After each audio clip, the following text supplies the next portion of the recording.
Hello students, now in this video we will continue with NCERT questions of structure of atom. तो हम लोगों ने I guess question number 9 तक कर लिया था. Now we will start with question number 10. NCERT question हम लोग कर रहे हैं structure of atom class 11. तो क्या है क्वेश्चन नंबर 10?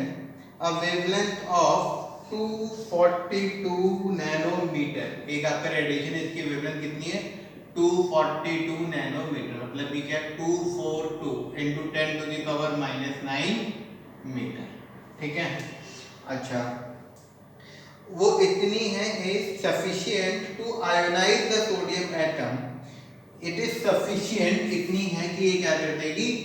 Ionize कर देगी. Ionize the sodium atom. It is sufficient to ionize the sodium atom. तो calculate the ionisation energy of sodium in kilojoule per mole. तो आपको क्या निकालनी है? आयनाइजेशन एंथैल्पी निकालनी है. आयनाइजेशन एंथैल्पी, तो जो इसकी एनर्जी है वही आयनाइज करी तो वही हमारी क्या हो गई? आयनाइजेशन एंथैल्पी हो गई. तो हमें पता है E इक्वल टू क्या होता है? H into C by lambda. E equal to क्या हो गया आपका? H into C by lambda. ये हमारी क्या हो जाएगी? आयनाइजेशन एंथैल्पी हो जाएगी. ये हमारी क्या हो जाएगी? Ionisation enthalpy. लेकिन ये क्या हो जाएगी? पर फोटोन. अब पर मोल उसने बोला है तो इसको जो भी आपका आंसर आएगा उसको किससे मल्टीप्लाई कर दोगे? 6.022 into 10 to the power 23. फिर क्या हो जाएगी? जूल पर मोल. ठीक है. क्यों? क्योंकि जब आप आयनाइजेशन एंथैल्पी निकालेंगे, ठीक है, वन फोटोन के लिए इतनी हो जाएगी, पर मोल के लिए आप इससे क्या कर देंगे? उसको मल्टीप्लाई कर देंगे. E equal to H into C by lambda. C आपको पता है, लैम्डा हमें पता चल गया. एनर्जी निकल आएगी और पर मोल एक है सोडियम के लिए, टोटल के लिए आप इससे क्या कर देंगे? मल्टीप्लाई कर देंगे. ठीक है, क्योंकि ये एक सोडियम एटम के लिए होगी, वन मोल के लिए कितनी हो जाएगी. ठीक है, ये हमारा हो गया question number 10. Now let us move on to question number 11. क्या है? एक 25 watt bulb emits monochromatic yellow light of wavelength 0.57 micrometer. Calculate the rate of emission of quanta per second. तो आपको rate of emission निकालना है quanta का. तो पहले पावर कितनी है? 25 वाट है. तो इसका मतलब क्या होता है? 25 जूल पर सेकंड. ये पावर होगा. तो रेट ऑफ एनर्जी पर सेकंड. अच्छा, आपको वेवलेंथ दे रखी है, लैम्डा कितना दे रखा है? 0.57 माइक्रोमीटर. तो वेवलेंथ कितनी होगी? 0.57 into 10 to the power -6 metre. क्योंकि माइक्रो है तो 10 to the power -6 हो जाएगा. Again now you will find the energy. E is equal to H into C by lambda. यहाँ से आपकी क्या निकल आएगी? एनर्जी निकल आएगी पर. किसकी एनर्जी निकलेगी? एक फोटोन की. तो एमिशन पर क्वांटा, क्या रेट पर क्वांटा क्या हो जाएगी? जो आपकी पावर है उसको आप एनर्जी से डिवाइड कर देंगे. 25 अपॉन में आपकी जो एक क्वांटम की एनर्जी आएगी, क्योंकि पावर अपॉन में पर क्वांटम, तो पर सेकंड आंसर आ जाएगा. तो रेट आपको निकालना है पर क्वांटा. एक तरीके से हमें क्या निकालनी है? फ्रीक्वेंसी निकालनी है. तो पावर अपॉन में एनर्जी. जूल से जूल कैंसिल आउट हो जाएगा. ये है आपका जूल पर सेकंड और ये क्या है आपका? जूल. जूल से जूल कट गया तो रेट ऑफ क्वांटा इतने क्वांटा पर सेकंड. तो पावर अपॉन में एनर्जी. ठीक है, तो ये हमारा क्या हो गया? क्वेश्चन नंबर 11 हो गया. पावर दे रखी थी, वेवलेंथ दे रखी थी, हमें emission of quanta per second निकालना. ठीक है, ये हो गया हमारा question number 11. Now let us move on to the next question. That is question number 12. ठीक है, तो क्वेश्चन नंबर 12 में क्या कह रहा है कि एक आपका एमिशन है, उसमें आपकी इलेक्ट्रॉन की वेलोसिटी, मतलब उसमें जो इलेक्ट्रॉन एमिट हो रहे हैं क्वेश्चन नंबर 12 में, उनकी वेलोसिटी, जो इलेक्ट्रॉन्स एमिट हो रहे हैं उनकी जो वेलोसिटी है वो क्या है? 0. उनकी जो वेलोसिटी है वो क्या है? 0. और जो वेवलेंथ है वो क्या है आपका? 6000 एंगस्ट्रॉम. 6800 एंगस्ट्रॉम. तो कितना आ जाएगा? 6800 into 10 to the power -10 metre. ये हमारी क्या हो गई? वेवलेंथ हो गई. जो रेडिएशन है उसकी वेवलेंथ. जैसे ये है ये रेडिएशन हो रही है, इसकी वेवलेंथ कितनी होगी 6800 एंगस्ट्रॉम, और जो इलेक्ट्रॉन निकल रहा है उसकी वेलोसिटी क्या हो गई 0। इसका मतलब काइनेटिक एनर्जी क्या हो गई 0। ठीक है, अब हमें पता है E इज इक्वल टू क्या होता है E not plus kinetic energy. अब वेलोसिटी 0 है तो काइनेटिक एनर्जी क्या होगी 0, तो E इज इक्वल टू क्या हो गया E nought. E is equal to क्या हो गया आपका E नॉट। तो जो आपकी ये एनर्जी है वही इसकी थ्रेशोल्ड एनर्जी है। क्यों? क्योंकि इलेक्ट्रॉन जस्ट गिर रहा है यहाँ पे, ऐसे कोई वेलोसिटी से भाग नहीं रहा है, बस आयोनाइज हुआ और गिर पड़ा है। वेलोसिटी क्योंकि क्या है ऐसे करके 0 है, तो इसका मतलब ये एनर्जी जस्ट इसकी थ्रेशोल्ड एनर्जी के बराबर है। तो E आप कैसे निकालोगे? E is equal to H into C by lambda. ये आपकी एनर्जी निकल आई, जो एनर्जी आएगी वही क्या हो जाएगी आपकी E नॉट होगी। बट उसने वर्ड यूज किया है फाइंड वर्क फंक्शन। तो आप वर्क फंक्शन कैसे निकालोगे? चाहो तो जूल में, लेकिन हम इलेक्ट्रॉन वोल्ट में निकालते तो 1.6 into 10 to the power minus 19 joule is equal to 1 electron volt. तो 1 joule is equal to 1 upon में 1.6 into 10 to the power minus 19 electron volt. तो जो भी आपका आंसर आएगा इसमें मल्टीप्लाई कर देंगे, आपका इलेक्ट्रॉन वोल्ट में क्या निकल आएगा? वर्क फंक्शन निकल आएगा। ठीक है, अच्छा और हमें फ्रीक्वेंसी निकालनी है, तो आपको पता है E is equal to H nu. तो न्यू इज इक्वल टू क्या हो जाएगा E बाय एच। जो भी एनर्जी आई है उसको h से डिवाइड कर दो, या फिर न्यू इज इक्वल टू क्या लगा दो C बाय लैम्डा निकाल लगा दो, क्योंकि E नॉट के बराबर है। तो न्यू जो आएगा वही क्या होगा आपका न्यू नॉट होगा, थ्रेशोल्ड फ्रीक्वेंसी। क्योंकि थ्रेशोल्ड एनर्जी और जो एनर्जी ऑफ रेडिएशन है वो दोनों बराबर है, तो दोनों की फ्रीक्वेंसी भी सेम होगी। तो ये जो फ्रीक्वेंसी निकली है यही frequency threshold frequency that is new not के बराबर होगी, न्यू नॉट के बराबर होगी। तो आपको क्या करना है, देखो वेलोसिटी दे रखी है तो काइनेटिक एनर्जी 0 हो गई, तो जो आपकी फ्रीक्वेंसी है nu equal to C by lambda लगा दीजिए, उससे आपका न्यू नॉट निकल आएगा। ठीक, लैम्डा हमें पता ही है।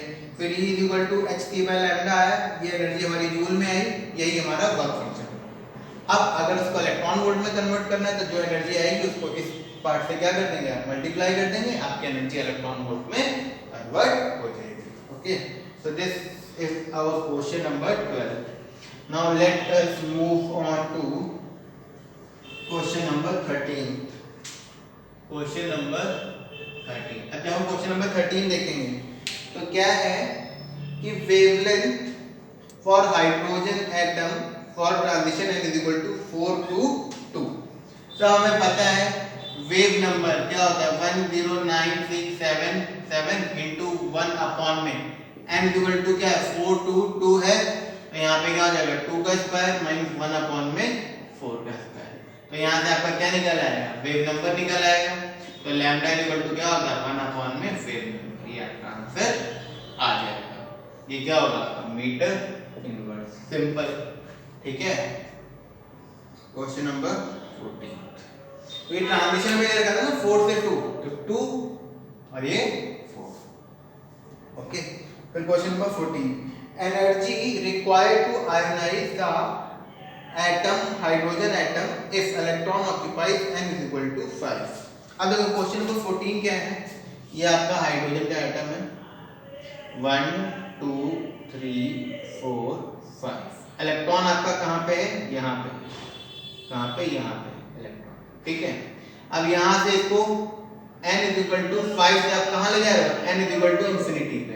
कैसे पता चला इंफिनिटी पे ले जा रहे हैं, क्योंकि हम क्या कर रहे हैं आयोनाइज कर रहे हैं। तो आयोनाइजेशन एंथैल्पी यहाँ पे क्या हो जाएगी आपकी E इंफिनिटी माइनस E5।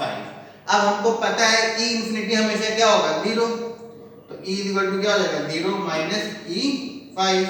तो E इज इक्वल टू क्या हो जाएगा माइनस का E5, तो E इज इक्वल टू क्या हो जाएगा माइनस का minus 2.18 into 10 to the power minus 18 upon में 5 का स्क्वायर अपॉन में 25। क्योंकि हमें पता है ना En हमारा क्या होता है minus 2.18 into 10 to the power minus 18 upon में n स्क्वायर।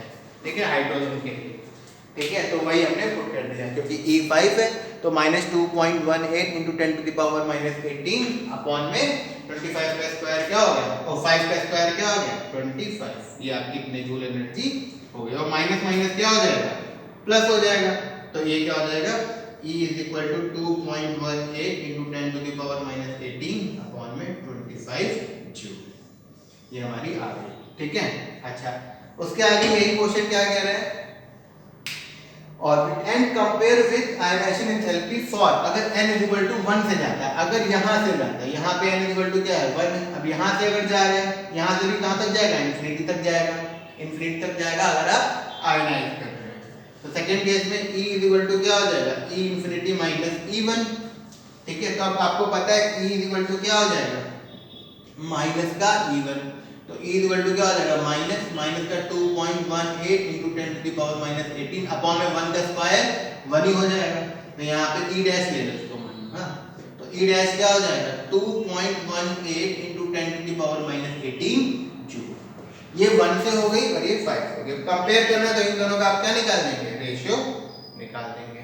दिस अपॉन में दिस कर दीजिए, चाहे तो दिस अपॉन में दिस कर दीजिए। तो एक केस में 25:1 आएगा, एक केस में 1:25 आपका आंसर आ जाएगा।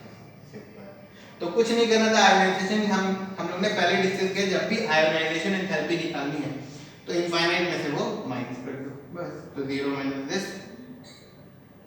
सेम यहाँ पे E5 आ गया माइनस का, यहाँ पे माइनस का E1 आ गया, वैल्यू पुट कर दी, इसका रेशियो निकालो सॉल्व हो जाएगा, ठीक है। तो ये हमारा क्या हो गया, क्वेश्चन नंबर 14 हो गया। Now let us move on to question number 16। क्या है आपका, n इज इक्वल टू 6 है, तो नंबर ऑफ एमिशन लाइंस निकालनी है। अच्छा, ये जो होती है ना नंबर ऑफ एमिशन लाइन, ये मैं आपको बता दूं, लेक्चर में जो वीडियो थे उसमें नहीं बताया था। जो हमारी नंबर ऑफ एमिशन लाइंस होती है, नंबर ऑफ एमिशन लाइंस, वो क्या होती है n-1/2। आप क्वेश्चन में देखिए, क्वेश्चन नंबर कौन सा है, ये 15 है ना। तो ये 15 के लिए पूछ रहा है, तो n इज इक्वल टू कितना है, 15 में 6 है, तो इसका मतलब यहाँ पे नंबर ऑफ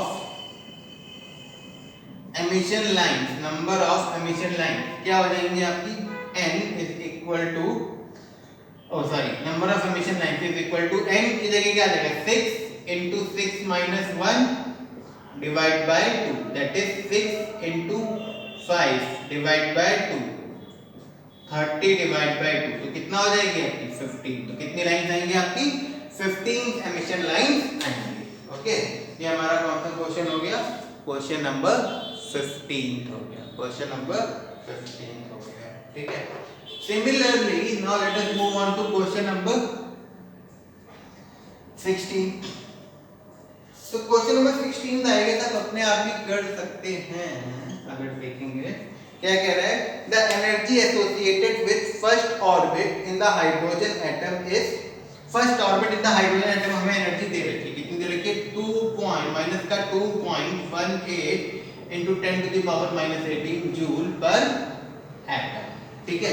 ये E1 हमें दे रखा है, क्योंकि फर्स्ट के लिए हमें हाइड्रोजन की एनर्जी दे रखी है, that is 2.18 into 10 to the power minus 18 joule पर एटम।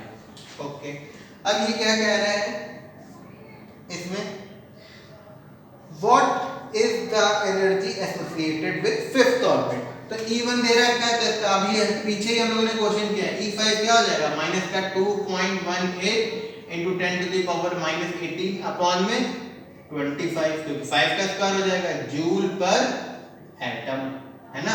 क्योंकि हमें पता है कि ये क्या होता है, माइनस का 2.18 into 10 to the power minus 18 upon में n स्क्वायर। फिर नेक्स्ट पार्ट क्या कह रहा है, calculate the radius board fifth orbit for hydrogen atom. तो आपको पता है फर्स्ट पार्ट हो गया। सेकंड पार्ट, रेडियस हमारा कितना होता है, rn क्या होता है 52.9 into n स्क्वायर पिकोमीटर। तो फिफ्थ ऑर्बिट R5 क्या हो जाएगा 52.9 into 5 का स्क्वायर पिकोमीटर। तो R5 क्या हो जाएगा 52.9 into 25 पिकोमीटर, या फिर आप R5 क्या लिख सकते हैं 52.9 into 25 into 10 to the power minus 12 metre. ये फिफ्थ ऑर्बिट का हाइड्रोजन एटम के लिए रेडियस हो गया, ठीक है। ये हमारा क्या हो गया question number 16। Now let us move on to the next question. That is question number 17. Okay,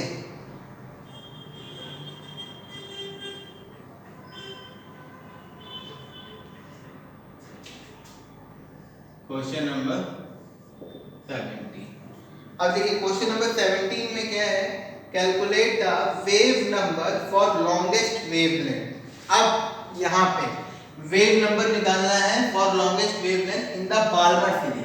तो पहले हाइड्रोजन एटम ले, तो बाल्मर सीरीज की बात करना है. तो आपका n इनिशियल तो हमें पता है क्या हो गया, 2 हो गया. ठीक, अब लॉन्गेस्ट वेवलेंथ जब हमने लेक्चर लिया था, when I was taking the lecture, तो हमने दो बातें की थी. क्या, एक हम लोगों ने बात की थी लॉन्गेस्ट वेवलेंथ की, और एक हमने बात की थी शॉर्टेस्ट वेवलेंथ की. ठीक है, अब आप देखिए वेव नंबर पहले देखिए.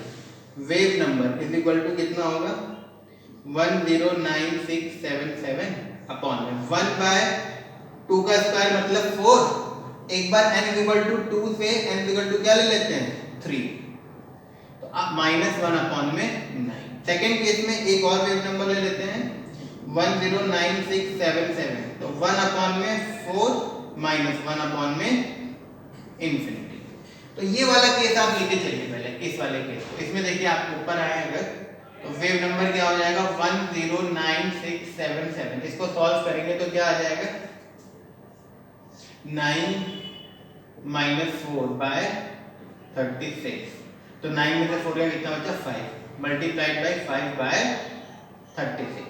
ठीक है, अब आप इस पे अगर आते हैं तो आपका वेव नंबर क्या हो जाएगा 109,677 अपॉन में 4, क्योंकि 1 बाय इंफिनिटी क्या हो जाएगा 0. 1 बाय इंफिनिटी क्या हो जाएगा 0. ठीक है, तो ये आया. इसको अगर हम और सॉल्व करें तो 5 7 का 35. ठीक है, कितना बचा 1, फिर 5 2 का 10. तो ये कितना आ गया आपका 7.2 डिवाइड बाय 7.2. तो इस केस में देखिए जब आपका transition n is equal to 2 से 3 हुआ तो आपका वेव नंबर ये आ रहा है, और यहाँ पे आपका transition n is equal to 2 से इंफिनिटी हुआ तो आपका वेव नंबर ये है.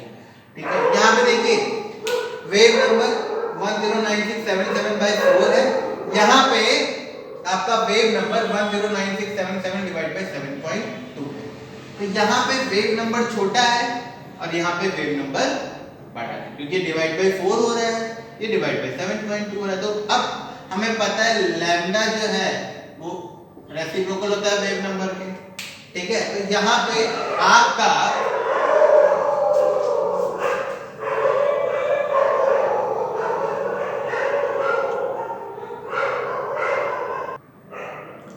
तो अगर आप देखते हैं यहाँ पे हमारा क्या हो रहा है, इनिशियल 2 से अगर जस्ट 2 से 3 जा रहे हैं तो वेव नंबर की वैल्यू छोटी है, मतलब कि ये लॉन्गेस्ट वेवलेंथ के लिए. लॉन्गेस्ट वेवलेंथ के लिए अगर n इनिशियल n है तो n फाइनल क्या होगा, n इनिशियल +1 बस. तो अगर n इनिशियल 2 है तो n फाइनल क्या होगा 3. ओके, तो लॉन्गेस्ट वेवलेंथ, तो लॉन्गेस्ट वेवलेंथ के लिए ट्रांजिशन ये वाली होगी. तो ये जो वेव नंबर आएगा वो हमारा आंसर हो जाएगा. क्यों, क्योंकि क्वेश्चन क्या कह रहे हैं 17 calculate the wave number for the longest wavelength transition. तो लॉन्गेस्ट वेवलेंथ कब होगी, इस वाले केस में. अगर शॉर्टेस्ट के लिए कहता तो क्या होगा, अगर n इनिशियल आपका n है तो n फाइनल हमेशा क्या होगा इंफिनिटी. ये वाला जो ट्रांजिशन है ये किसके लिए है, लॉन्गेस्ट वेवलेंथ के लिए, और ये वाला जो ट्रांजिशन है ये किसके लिए है, शॉर्टेस्ट वेवलेंथ के लिए. हमेशा याद रखना. ओके, तो नाउ इस टाइप का कोई भी क्वेश्चन होगा आप लोग कर लेंगे. Okay, now let us move on to question number 18. आप अब अपने आप कर लेंगे. क्वेश्चन नंबर 19 देखते हैं. 19 ये क्या कह रहे हैं, एक इलेक्ट्रॉन है, electron energy in the hydrogen atom is given by this. कितनी है, वही En is equal to -2.18 into 10 to the power -18. ठीक है, अपॉन में n स्क्वायर. अच्छा, अपॉन में n स्क्वायर, इतने जूल हमारी एनर्जी है. ठीक है, इलेक्ट्रॉन की एनर्जी. ओके, तो calculate the energy required to remove remove electron completely from n is equal to 2। अब n is equal to 2 से इलेक्ट्रॉन को कंप्लीटली रिमूव करना है। तो रिमूव करना मतलब कहां तक ले जाओगे, n is equal to infinity तक ले जाओगे। तो E डेल्टा E क्या हो जाएगा, E infinity minus E2, final minus initial. तो E इंफिनिटी 0 माइनस E2 की जगह आप क्या लिख देंगे, माइनस का 2.18 into 10 to the power minus 18 upon में n स्क्वायर की जगह क्या आ जाएगा 2 का स्क्वायर दैट इज 4। तो क्या हो जाएगा 2.18 into 10 to the power minus 18 upon में 4 जूल। ओके, फिर क्या कह रहा है, what is the longest wavelength of light in centimetre that can be used to cause this transition. तो लॉन्गेस्ट वेवलेंथ आप निकाल सकते हैं। अब आप E is equal to H C by lambda, ठीक है। और जो भी आपका आंसर आएगा इसके मीटर में आएगा, उसको आप सेंटीमीटर में कन्वर्ट कर लेंगे, ठीक है, क्योंकि हमें पता है delta E is equal to H C by lambda, ठीक है। यहाँ से आपकी वेवलेंथ निकल गई। ओके, ये हमारा हो गया क्वेश्चन नंबर 19। अब क्या है क्वेश्चन नंबर 20। क्वेश्चन नंबर 20 देख लेते हैं, ठीक है। 20 में क्या कह रहा है, find wavelength of electron for velocity is equal to, velocity of electron हमें दे रखी है, वेलोसिटी ऑफ इलेक्ट्रॉन कितनी दे रखी है 2.05 into 10 to the power 7 metre पर सेकंड। तो इसके लिए हमें क्या निकालना है, वेवलेंथ निकालना है। हमें डी ब्रॉगली वेवलेंथ पता है, लैम्डा इज इक्वल टू क्या होता है h बाय mv। तो lambda is equal to h by mv put कर देंगे, v आपको ये दे रखा है, और मास ऑफ इलेक्ट्रॉन कितना होता है 9.1 into 10 to the power minus 31 kg। तो आपका बेसिकली लैम्डा क्या हो जाएगा 6.626 into 10 to the power minus 34 upon में मास की जगह 9.1 into 10 to the power minus 31 into velocity की जगह 2.05 into 10 to the power 7। पहले आप पावर्स को सॉल्व कर लेंगे, फिर इसको आप सॉल्व कर लेंगे, तो वो उतना मीटर आपकी क्या आ जाएगी, वेवलेंथ आ जाएगी। तो ये कौन सा फॉर्मूला लगा है, डी ब्रॉगली इक्वेशन हमने लगा दी, क्योंकि हमें इलेक्ट्रॉन का मास तो पता है, वेलोसिटी दी ये दी उन्होंने, तो लैम्डा की वैल्यू निकल रहा है, वेवलेंथ हमारा निकल रहा है। फिर 21 में मास ऑफ इलेक्ट्रॉन दे रखा है और काइनेटिक एनर्जी दे दी, तो हमें क्या निकालनी है, वेवलेंथ निकालनी है। तो ये बहुत ही सिंपल है, मैं आपको एक बार इक्वेशन फिर से ट्राई करवा दे रहा हूं जिसमें कि आप भूले ना। 21 काइनेटिक एनर्जी के ले लो, क्या होती है हाफ mv², ठीक है। अब इसमें m मल्टीप्लाई कर दो और m से डिवाइड कर दीजिए। इसमें मास से मल्टीप्लाई कर दीजिए और मास से ही क्या कर दीजिए, इसको डिवाइड कर दीजिए, ठीक है। तो हमारी जो काइनेटिक एनर्जी है वो क्या हो जाएगी 1/2 m² v² by m, m² v² by m। Okay, अच्छा, अब लैम्डा इक्वल टू क्या होता है आपका h बाय mv होता है, ठीक है। Lambda equal to h by mv, तो यहाँ पे mv क्या हो गया आपका h बाय लैम्डा, mv इधर आ गया h बाय लैम्डा, तो m² v² क्या हो जाएगा h² बाई लैम्डा स्क्वायर, यहाँ पे हम लिख सकते हैं। तो k इक्वल टू हाफ, यहाँ पे m क्योंकि 2m, और m² v² की जगह क्या आ जाएगा into h² by lambda square. अब लैम्डा को इधर ले लो, तो lambda square equal to h² upon में यहाँ पे k इधर आ जाएगा 2mk, तो लैम्डा इक्वल टू क्या हो जाएगा h अपॉन में स्क्वायर रूट ऑफ 2mk, ठीक है। ये हमारी वेवलेंथ हो गई काइनेटिक एनर्जी की फॉर्म। फिर से देख लो, काइनेटिक एनर्जी हाफ mv² थी, मास से मल्टीप्लाई किया, मास से डिवाइड किया, ये मास इधर रहा नीचे वाला, ऊपर m², ठीक। लैम्डा h बाय mv होता है, तो mv h बाय लैम्डा हो गया, mv की जगह m² v² is equal to h² by lambda square. अब m² v² की जगह हम h² by lambda square put कर देंगे, इसकी जगह देखिए ये आपने पुट कर दिया, 2m इधर आ गया, ठीक है। अब लैम्डा स्क्वायर इधर आया, काइनेटिक एनर्जी इधर आ गई, तो lambda square is equal to h² upon में 2mk, तो lambda is equal to h upon में स्क्वायर रूट ऑफ 2mk। ये हमारी क्या हो गई वेवलेंथ हो गई, ये हमारी क्या हो गई वेवलेंथ हो गई। तो क्वेश्चन नंबर 21 में हमें क्या दे रखा है, मास ऑफ इलेक्ट्रॉन दे रखा है, यहाँ पे पुट कर देंगे। काइनेटिक एनर्जी दे रखी है, यहाँ पे पुट कर देंगे। H की वैल्यू हमें पता ही होती है, प्लैंक्स कांस्टेंट, तो आपका लैम्डा निकल आएगा। ठीक है, फिर आपका आता है इसके बाद question number 22। Now let us move on to question number 20.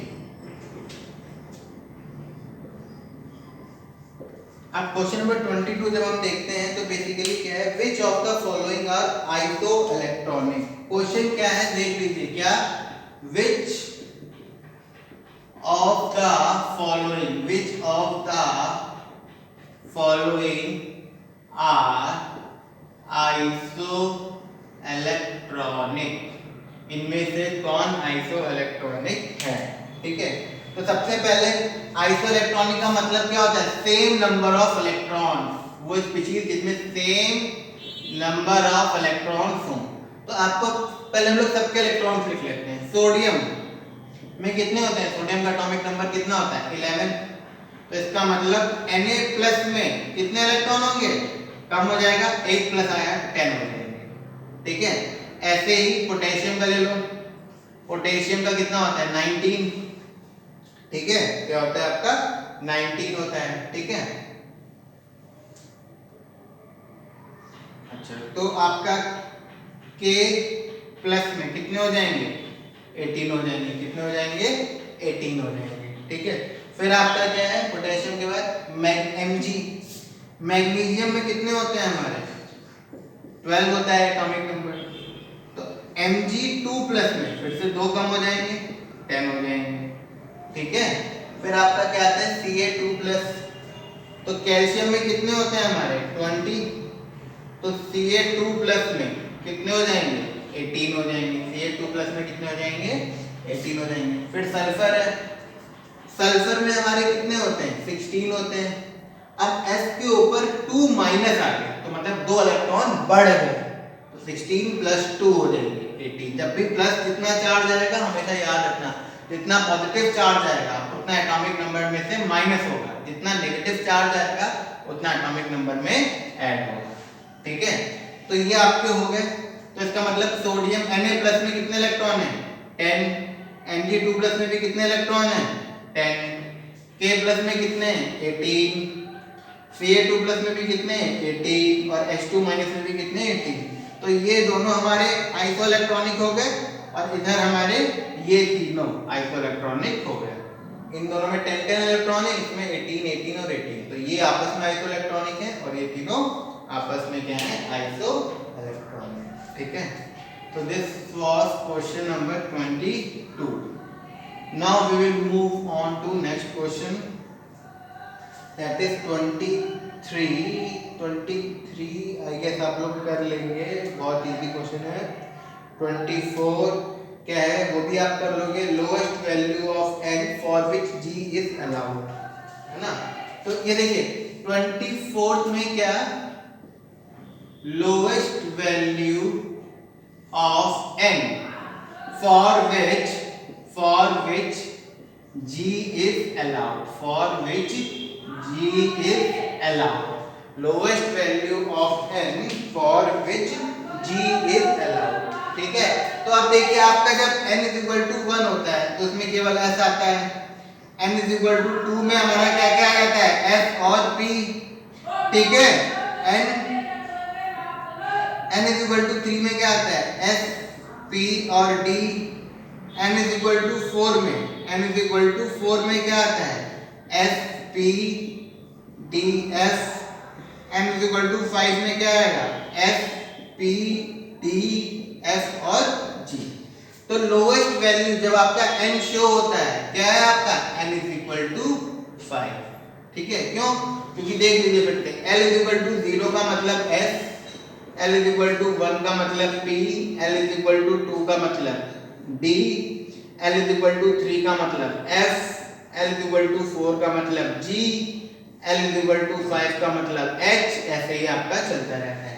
तो n = 1 में केवल l की, यहाँ पे l की वैल्यू कम लिखना है, l की वैल्यू क्या होगी 0, यहाँ पे l की वैल्यू 0 और 1, यहाँ पे 0 1 2, यहाँ पे 0 1 2 3, यहाँ पे 0 1 2 3 और 4।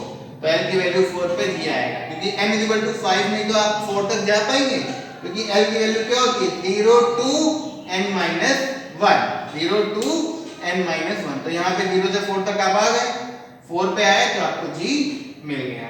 तो इसका मतलब n की वैल्यू 5 पे आपका पहली बार g शो होता है, ठीक है। तो lowest value of n for which g is allowed is n is equal to 5, okay. So this was question number 24. Now let us move on to question number 25. क्या है? An electron is in 3D orbital. एक electron है वो किसमें 3D orbital में है, तो उसके possible value of n, l और ml निकालनी। तो 3D ऑर्बिटल में इलेक्ट्रॉन है तो उसमें n की, l की और ml की वैल्यू निकालनी। तो पहले 3D, ये हो गया 3D 1 2 3 4 1 2 3 4 5। तो पहले 3D है तो यहीं से आपको दिख गया n की वैल्यू क्या हो गई, n की वैल्यू 3 हो गई, ठीक।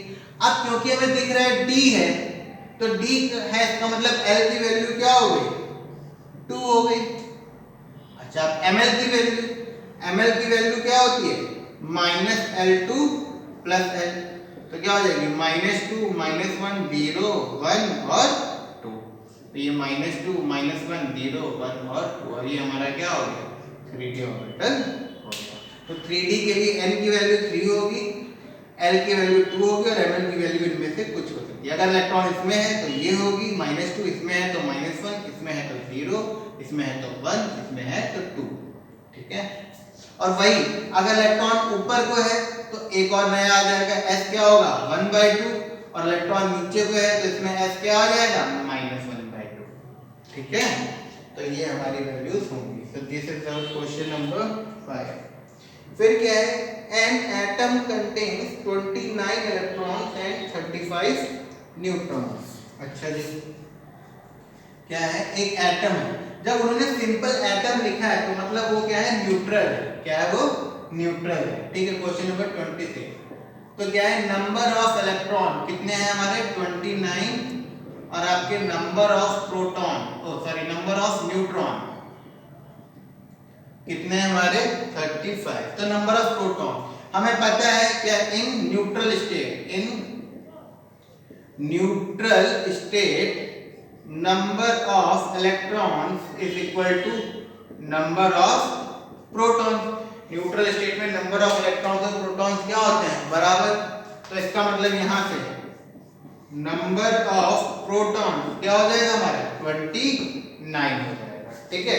तो इसका मतलब एटॉमिक नंबर क्या हो गया हमारा 29 हो गया। एटॉमिक नंबर क्या हो गया हमारा 29 हो गया। अब इसका इलेक्ट्रॉनिक कॉन्फ़िगरेशन लिख सकते हैं, कॉपर वाला जो आएगा जो हमने पढ़ा था, क्या हो जाएगा 1s2 2s2 2p6 3s2 3p6 4s2 3d9। देखिए 10 20 29, लेकिन 3d9 आ रहा है तो यहाँ पे क्या हो जाएगा 1, और यहाँ पे क्या कर देंगे हम लोग 10। तो ये इसका क्या हो गया इलेक्ट्रॉनिक कॉन्फ़िगरेशन। अगर आपकी कंडीशन जैसे आ रही है 4s1 3d9 तो इसको क्या कर देंगे हम लोग 4s2 3d9 कंडीशन आ रही है तो इसको क्या कर देंगे 4s1 और 3d10। या फिर आपकी कंडीशन कैसी आ रही है 4s2 एंड 3d4 तो इसको भी क्या कर देंगे 4s1 एंड 3d5। तो ये इलेक्ट्रॉन यहाँ पे भी यहाँ से यहाँ पे, तो इसीलिए ये 4s1 और 3d10 हो गया, ठीक है, क्योंकि 29 कॉपर का आपका एटॉमिक नंबर होता है, ठीक है। तो ये हमारा कौन सा क्वेश्चन हो गया question number 26। Now question number 27।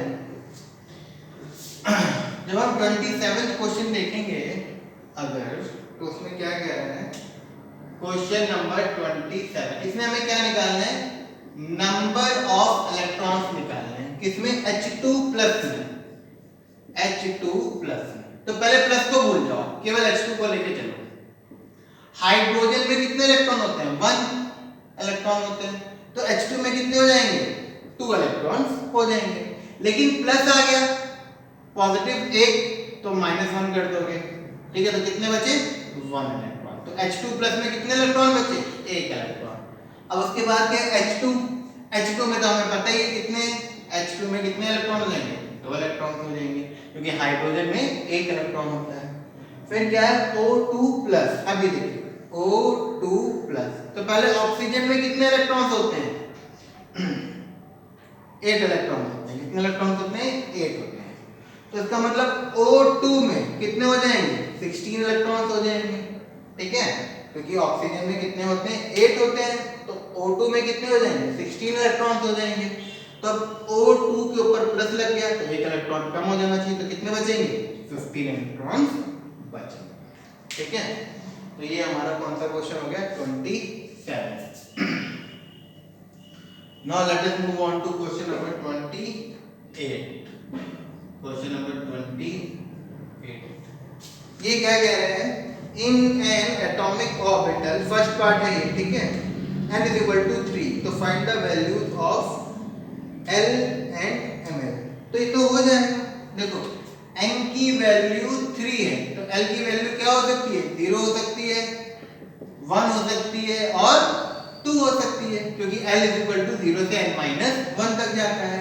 यहाँ पे Ml की वैल्यू क्या होगी 0, यहाँ पे Ml की वैल्यू क्या होगी -1, 0 और 1, और यहाँ पे Ml की वैल्यू क्या होगी -2, यहाँ पे Ml की वैल्यू क्या होगी -2, -1, 0, 1 और 2, यहाँ पे Ml की वैल्यू ये होगी। तो ये हमारा फर्स्ट पार्ट हो गया। फर्स्ट पार्ट में क्या कह रहा है n is equal to 3 के लिए L और M की सारी वैल्यूज बताओ। तो n is equal to 3 के लिए L की वैल्यू 0, 1 और 2, 0 पे Ml की वैल्यू 0, 1 पे Ml की वैल्यू -1, 0 और 1, 2 पे Ml की वैल्यू -2, -1, 0, 1 और 2। फिर second part, list the quantum numbers that is Ml and L of electron for 3D orbital। अब ये सेकंड पार्ट आप कर लोगे, क्योंकि हमने अभी एक पीछे क्वेश्चन किया था तो यही चीज थी, ठीक है। अच्छा थर्ड पार्ट देखो, which of the orbital is not possible, which of the orbital is not possible। चलिए देखते हैं। तो सबसे पहले थर्ड पार्ट में सबसे पहले क्या है 1p मतलब कि n की वैल्यू 1p का मतलब n की वैल्यू 1 है, तो L की वैल्यू क्या होगी 0, केवल L की वैल्यू 0 हो सकती है, तो इसमें केवल S होगा, p नहीं हो सकता, क्योंकि p के लिए L की वैल्यू 1 होनी चाहिए। तो n की वैल्यू अगर 1 है तो L की वैल्यू इसमें 1 हो सकती है नहीं, क्योंकि L की वैल्यू हमेशा n से कम होगी, हमेशा n से कम होगी। तो n की वैल्यू अगर 1 है तो L की वैल्यू बस 0 ही होगी, तो 1 भी पॉसिबल नहीं है, तो ये वाला गलत हो गया। दूसरा क्या है 2s में n की वैल्यू कितनी है 2, तो L की वैल्यू क्या क्या हो सकती है 0 और 1, तो 2 का s पॉसिबल है और 2 का p पॉसिबल है, तो हाँ भाई ये वाला पॉसिबल है। फिर क्या बोल रहा है 2p, तो यहीं से मैं देखिए 2 का p भी पॉसिबल है, ओके। फिर क्या है 3f, अब n इक्वल टू 3 ले लेते हैं, n इक्वल टू 3 क्योंकि क्या है आपका 3f, तो n की वैल्यू 3 है, तो L की वैल्यू क्या होगी 0, 1 और 2, तो 0 पे क्या हो जाएगी 3s, 3p और 3d। 3f तो आ ही नहीं सकता है n इक्वल टू 3 में, तो ये भी क्या हो गया गलत हो गया, ठीक है। तो 1p और 3f पॉसिबल नहीं है, लेकिन 2s और 2p पॉसिबल है, ठीक है। फिर आपका क्या है क्वेश्चन नंबर 24, आपको इसमें ऑर्बिटल्स के नाम बताने हैं, तो ये तो आप कर लोगे 29th है, it is not 24, it is question number 29। तो इसमें क्या है पहला n equal to 1 and n equal to 0, तो n इक्वल टू 1 दे रखा है, n इक्वल टू 0, तो 0 का मतलब s, तो क्या हो गया ये 1s। इसी का b क्या है n इक्वल टू 4 है और l इक्वल टू 2 है, तो 2 का मतलब d, तो किसका d 4 का d। ऐसे ही c part n is equal to 3 है और l is equal to 1। l is equal to 1 का मतलब p, तो 3p। ऐसे ही आप सारे कर लेंगे। तो ये हमारा क्या हो गया, क्वेश्चन नंबर 29। ठीक है, फिर ऐसे ही क्वेश्चन नंबर 30 आता है। इसमें हमें बताना है कौन से क्वांटम नंबर का सेट सही नहीं है। ठीक है, तो अब फर्स्ट पार्ट देखो, n is equal to 0, l is equal to 0, यही गलत हो गया क्योंकि n की वैल्यू कभी 0 होती है नहीं। n स्टार्ट कहाँ से होता है, 1 से स्टार्ट होता है। n कहाँ से स्टार्ट होता है, 1 से स्टार्ट होता है। तो ये क्या हो गया, गलत हो गया।